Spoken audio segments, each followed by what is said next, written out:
आज का टॉपिक है सिलेंड्रिकल कोऑर्डिनेट सिस्टम और जिसमें किसी भी पॉइंट का कोऑर्डिनेट क्या होता है रो फाई जेड इससे रिप्रेजेंट किया जाता है।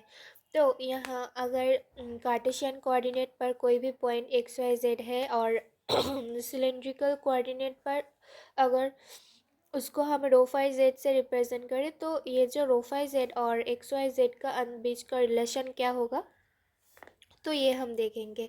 तो अगर ये एक पॉइंट है P तो ओरिजिन से P का डिस्टेंस ओरिजिन से P का ये जो पोजीशन वेक्टर ये हम R बोलते हैं एंड R को हम कार्टेशियन कोऑर्डिनेट पर कैसे लिखते हैं x i cap plus y j cap and z k cap से।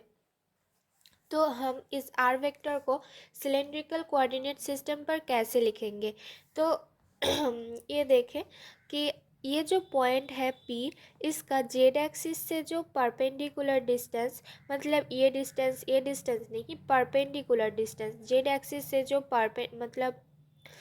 परपेंडिकुलर डिस्टेंस यही होगा क्या रो।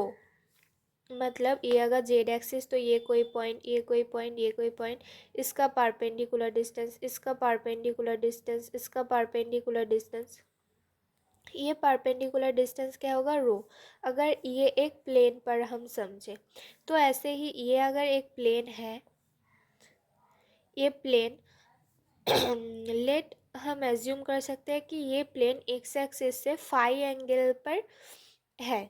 मतलब ये जो प्लेन है अगर ये तो हमारा नोटबुक का प्लेन ही है और अगर हम इस प्लेन को नोटबुक का प्लेन से कुछ ऐसे आगे करें मतलब ये प्लेन थोड़ा एक्स एक्सिस से फाई एंगल करे और वाई एक्सिस से कितना एंगल 90 डिग्री माइनस फाई। तो फिर ये जो प्लेन होगा इस प्लेन पर ये P पॉइंट सिचुएटेड है और ये P पॉइंट से Z एक्सिस का जो परपेंडिकुलर डिस्टेंस ये इसको हम क्या बोलेंगे रो। मतलब ये एम P और अगर P पॉइंट को हम XY प्लेन पर प्रोजेक्ट करें तो Q तो ये एम P और OQ ये इक्वल होगा क्योंकि एक ही तो चीज़ है ना ये और ये लाइन क्या है पैरेलल है। मतलब अगर हम इस पिक्चर को यहाँ अच्छे से ड्रॉ करें तो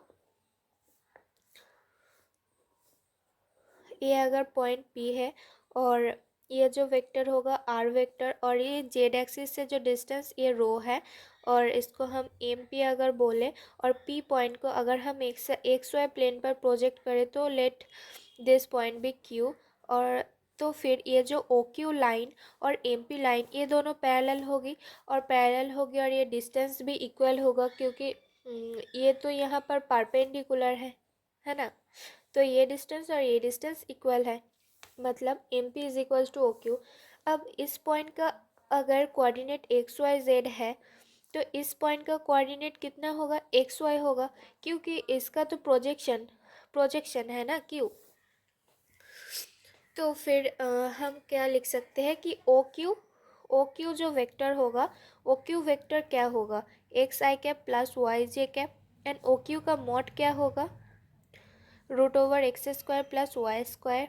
एंड ये जो एम पी मतलब ये जो रो अगर इस रो को हम वेक्टर नोटेशन से लिखना चाहते तो कैसे लिख सकते हैं जो यहाँ लिखा है कि rho vector is equals to mod of rho and rho cap. और ये जो रो मतलब ओ क्यू का वैल्यू से रो का वैल्यू इक्वल है क्योंकि ये लाइन और ये लाइन सेम है। तो ओ क्यू का वैल्यू क्या है ये है तो ओ क्यू का वैल्यू मतलब रो का वैल्यू हम यहाँ लिख दें। अब ये जो यूनिट वेक्टर और ये यूनिट वेक्टर इक्वल होगा क्योंकि ये तो एक ही डायरेक्शन को आइडेंटिफाई और डिनोट कर रहे हैं। तो ओ क्यू का यूनिट वेक्टर क्या होगा अगर हम ओ क्यू का यूनिट वेक्टर एन कैप लिखते हैं तो n cap is equals to मतलब O Q vector by mod of O Q. तो ये क्या होगा x i cap plus y j cap by इसका मॉड मतलब x square plus y square है ना। तो ये होगा यूनिट वेक्टर पहले और ये यूनिट वेक्टर और ये यूनिट वेक्टर एक ही होगा। तो यहाँ रो कैप की जगह पर हम ये चीज़ अगर लिख दें तो ऐसे ही हमको ये जो रो वेक्टर क्या मिल गया x i cap plus y j cap. अब ये जो एंगल फाई ये फाई एंगल क्या है?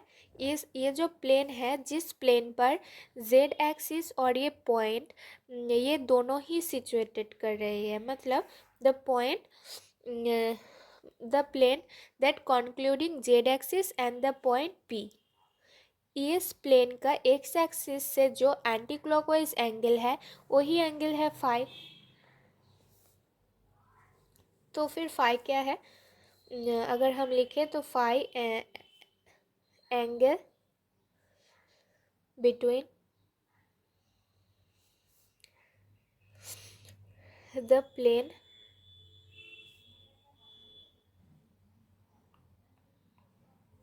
z axis and point P and x axis। और ये एंगल कैसे लेंगे हम? जेड एक्स एक्सिस से एंटी क्लॉकवाइज। तो फिर एक चीज़ देखें तो लिमिट ऑफ ये रो क्या होगा? लिमिट ऑफ रो क्या होगा? 0 to इनफाइनाइट होगा। लिमिट ऑफ फाई क्या होगा? लिमिट ऑफ फाई क्या होगा? 0 to 2 पाई होगा, है ना। और ये जो जेड, यहाँ जेड कार्टेशियन कोऑर्डिनेट पे जेड का जो रोल है, यहाँ जेड का रोल सेम ही है। तो अब हम क्या लिख सकते हैं कि आर मतलब कि x i cap Y j cap plus Z k cap. तो ये क्या है? ये तो रो है, तो इसको हम ऐसे भी लिख सकते हैं कि rho vector plus Z k cap vector. और अगर हम ऐसे देखें, इसका वैल्यू क्या है? रो है, और ये एंगल कितना है? फाई है। तो इसका वैल्यू रो है, तो एक्स एक्सिस के ऊपर इसका प्रोजेक्शन क्या होगा? रो कॉस फाई होगा, जो कि वैल्यू होगा एक्स का, मतलब x is equal to rho cos phi, y is equal to rho sine phi.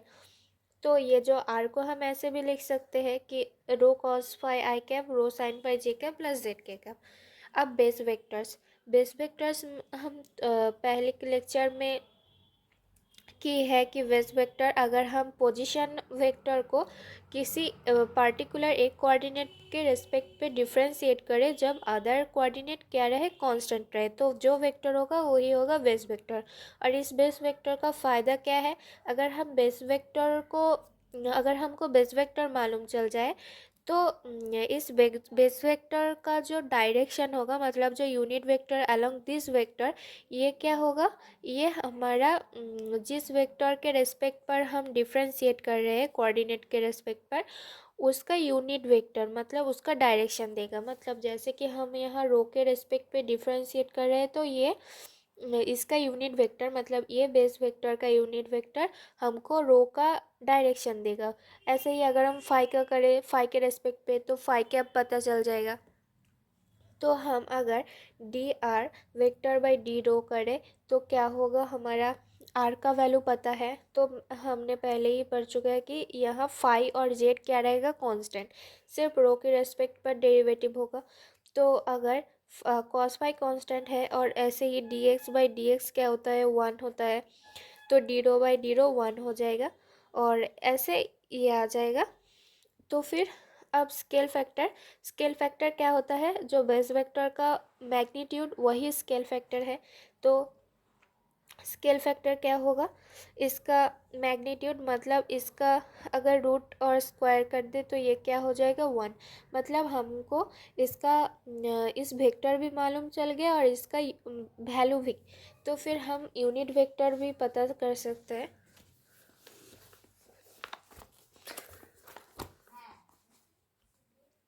Unit vector मतलब कि रो कैप क्या होगा? ये बाई इसका मॉड, तो ये क्या हो जाएगा? ये ही हो जाएगा। अब अगर हम फाई के रेस्पेक्ट पे डेरिवेटिव करें तो क्या हो जाएगा? रो कांस्टेंट रहेगा, सिर्फ कॉस फाई का derivative minus of sine phi, rho constant, sine phi का डेरिवेटिव कॉस फाई, और जेड कांस्टेंट मतलब इसका डेरिवेटिव 0। अच्छा, और इसका मॉड क्या होगा? इस चीज़ का स्क्वायर क्या हो जाएगा? रो हो जाएगा, मतलब कि यहाँ स्केल फैक्टर क्या है? रो है। और फाई कैप क्या होगा? ये वेक्टर बाय इसका मॉड वेक्टर, और ये वेक्टर का क्या, ये वेक्टर अगर हम लिखते तो ये लिख दिया, और इसका मॉड वेक्टर रो, इसको डिवाइड कर दिया तो क्या हो जाएगा, minus of sine phi i cap plus of cos phi j cap. और ये जो जेड कैप मतलब आर पर जो जेड है वो तो कार्टेशियन कोऑर्डिनेट की तरह ही ट्रीट हो रही है, तो यहाँ के वेक्टर तो यूनिट वेक्टर होगा।